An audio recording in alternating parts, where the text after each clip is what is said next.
이틀 연속 확진자가 50명을 넘어서면서 생활 속 거리 두기에 빨간불이 켜졌습니다. 수도권이라는데 더 걱정이 큽니다.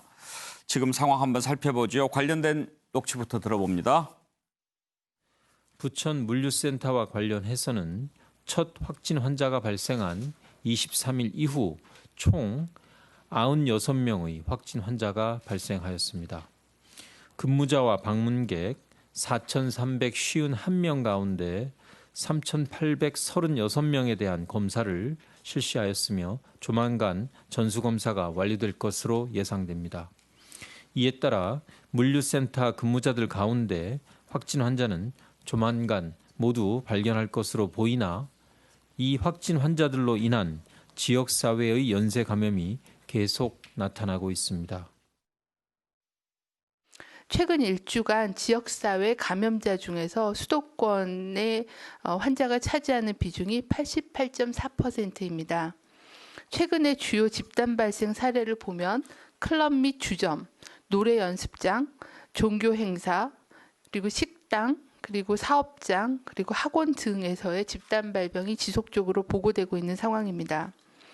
수도권 지역의 유흥주점, 노래 연습장, 학원, PC방 등은 중앙사고수습본부 및 지자체의 행정조치에 따라 집합금지 또는 운영 자제를 공고하며 불가피하게 운영하는 경우에는 출입자 명부 작성, 마스크 착용, 유증상자 출입 제한, 종사자 증상 확인 및 유증상자 퇴근 조치, 방역관리자 지정, 실내 소독, 이용자 간의 2m 이상 거리 두기 등의 방역 수칙을 준수하여야 합니다.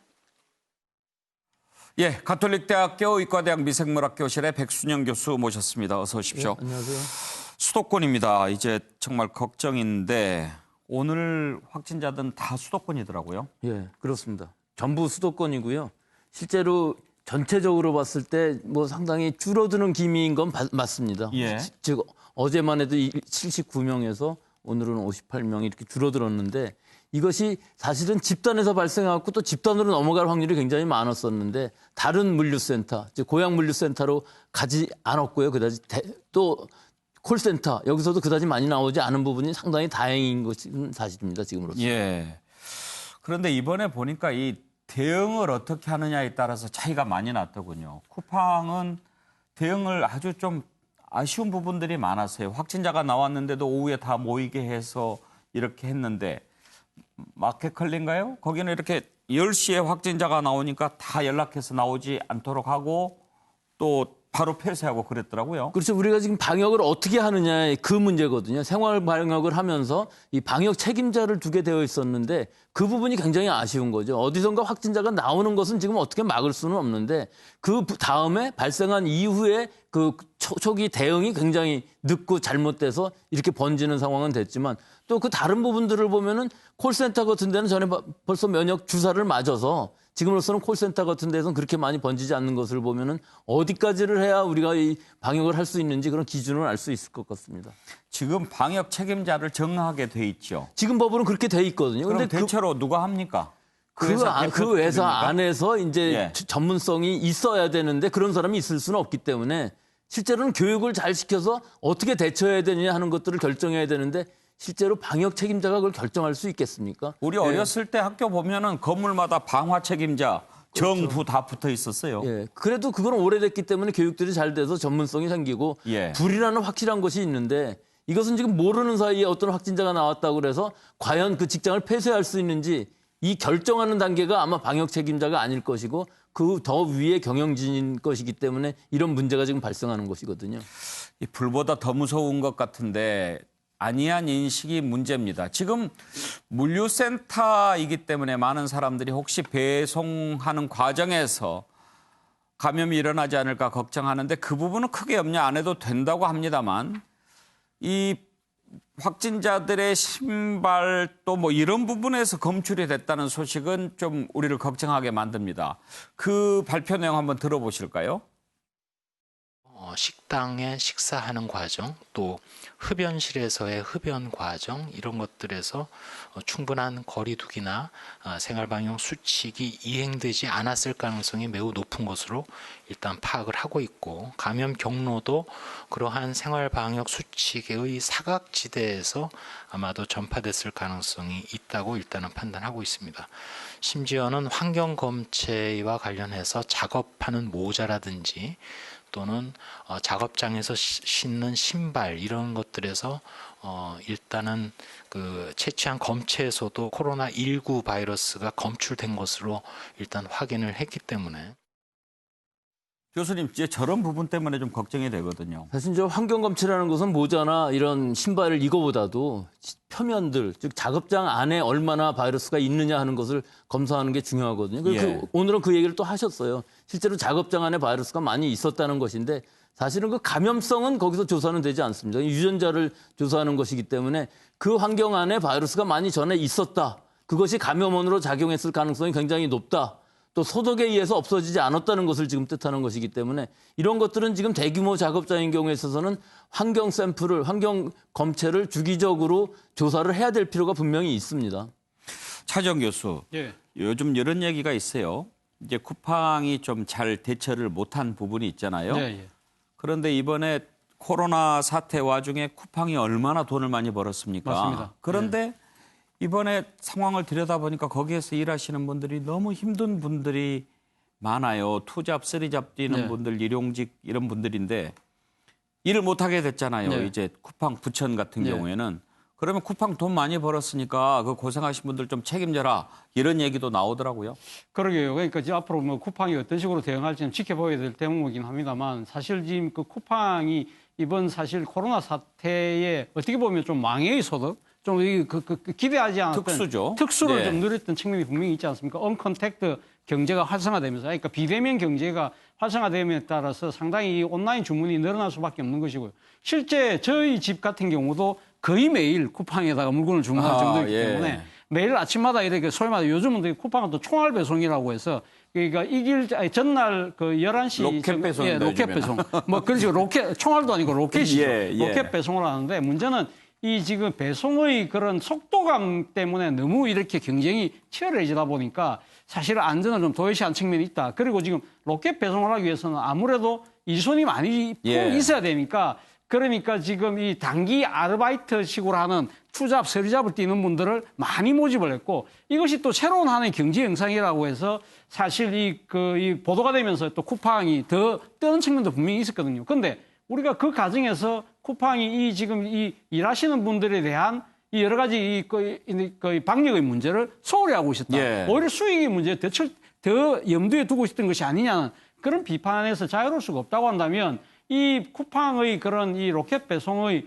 때문에 소홀히 했던 방역 때문에 지금 피해를 보고 있는 분들한테 대해서는 저는 쿠팡이 이제는 뭐 글로벌 기업으로 성장한다고 하니까 글로벌 스탠다드에 맞게 그분들에 대한 이 좀 나름대로의 그 배상이랄까요? 그런 이 처우를 좀 더 신경을 써야 되지 않을까 생각이 듭니다.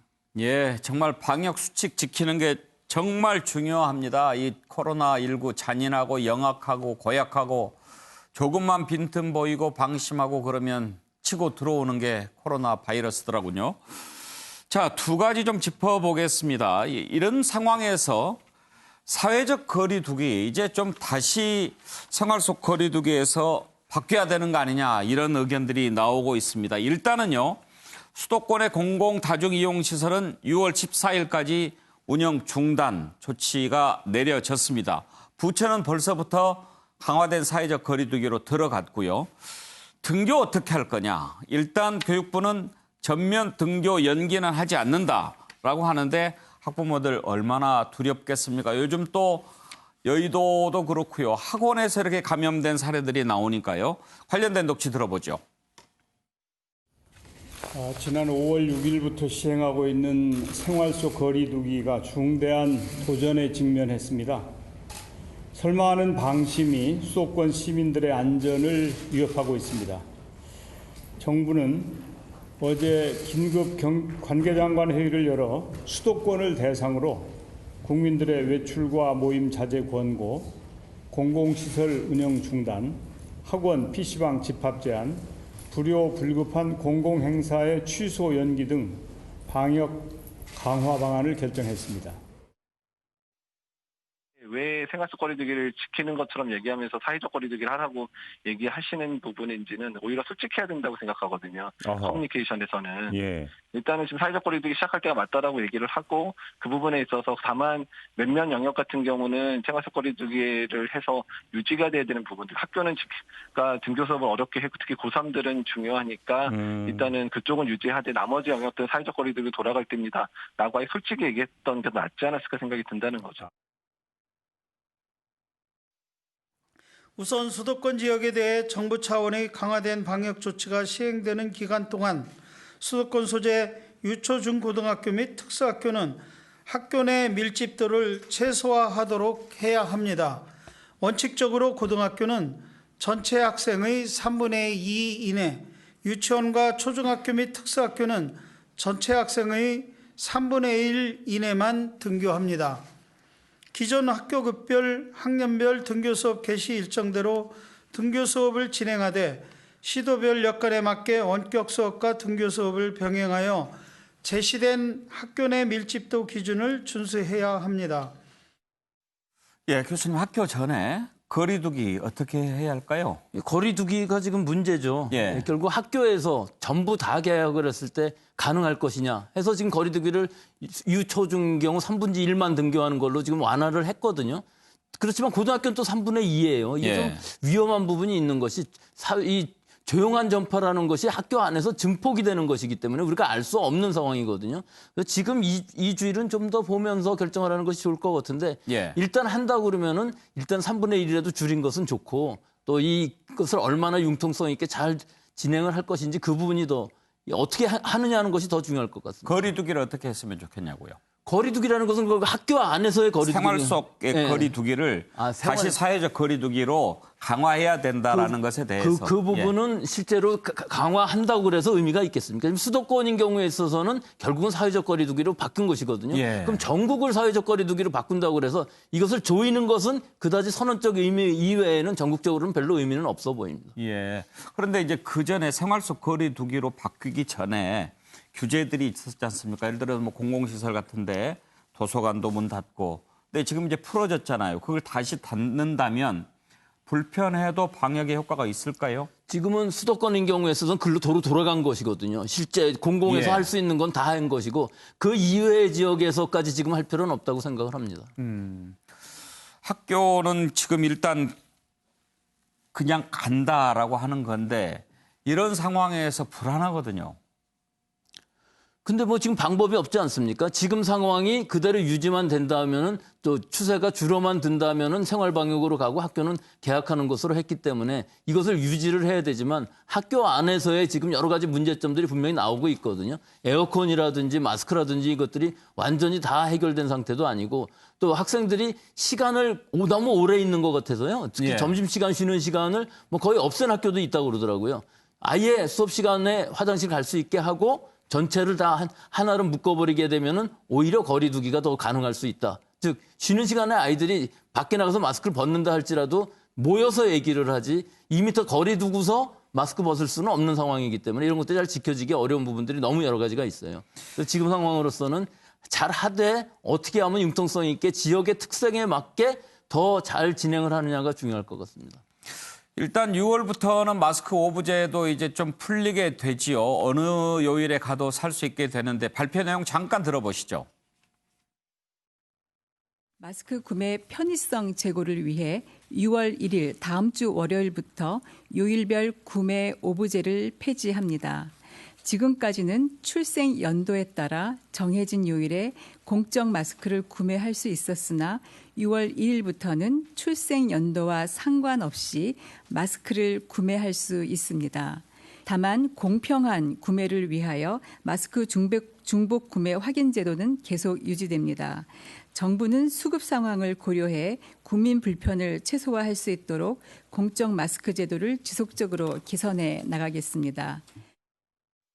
오부제 푼 거는 잘한 것 같습니까? 예, 그건 잘했는데요. 이 문제는 지금 학교에서 학생들이 계속 이 공적 마스크 쓰고 있을 수가 없다는 부분이 예. 있는데도 불구하고 날씨가 더워지게 되면 에어컨을 틀게 되면 결국은 이 KF 마스크를 써야 된다는 부분이 또 있거든요. 그래서 하루에 몇 개라도 들고 다니면서 번갈아 가면서 덴탈 마스크도 쓰고 상황에 맞게 에어컨이 돌아갈 때에는 공적 마스크도 쓰고 이런 상황이 되기 때문에 마스크가 이 수급이 안 되면 안 되겠죠. 근데 오히려 지금은 덴탈 마스크 쪽이 더 모자란다고 그러니까 예. 이 부분에서 아마 침방울을 막기 위한 새로운 유형의 그 마스크를 개발해서 아마 나올 것 같습니다. 궁금한 거 한 가지만 여쭤보고 싶은데요. 보도를 보니까 사망자가 아시아가 미주나 유럽에 비해서 훨씬 적은 걸로 나타났다. 혹시 그게 인종적인 특성 있냐? 오히려 인종적인 특성이라기보다는 이 의료 공백에 의해서 유럽 사람들이 많이 죽었고 미국도 마찬가지거든요. 근데 러시아를 보면 또 상당히 많이 달라요. 예. 거기는 의료 공백이 없었던 부분이 있어갖고 사망률도 실제로 1.1%고 중국보다도 더 작은 100만 명당 2.8명에 불과하거든요. 그러니까 이 우리나라 일본 통계는 아마 믿을 수는 없을 것 같지만 예. 우리나라만이 좀 특이하게 적은 건 사실 맞습니다. 방역이 잘 됐다고 볼 수 있고 의료 공백이 대구, 경북에서 일시적으로 있었지 전체적으로는 안정적으로 병원에 입원할 수가 있고 모든 환자들을 다 입원시키는 시스템은 우리밖에 없기 때문에 이 부분은 좀 다릅니다. 그러면 바이러스가 이렇게 사람 인종 가리고 그런 게 아니고 뭐 의료 시스템 차이다. 피부색이나 남녀도 사실은 큰 차이가 없고 이 부분은 방역, 의료 수준, 의료 공백 이 부분의 문제입니다. 네, 오늘 말씀 감사합니다. 가톨릭대학교 의과대학 백순영 교수였습니다.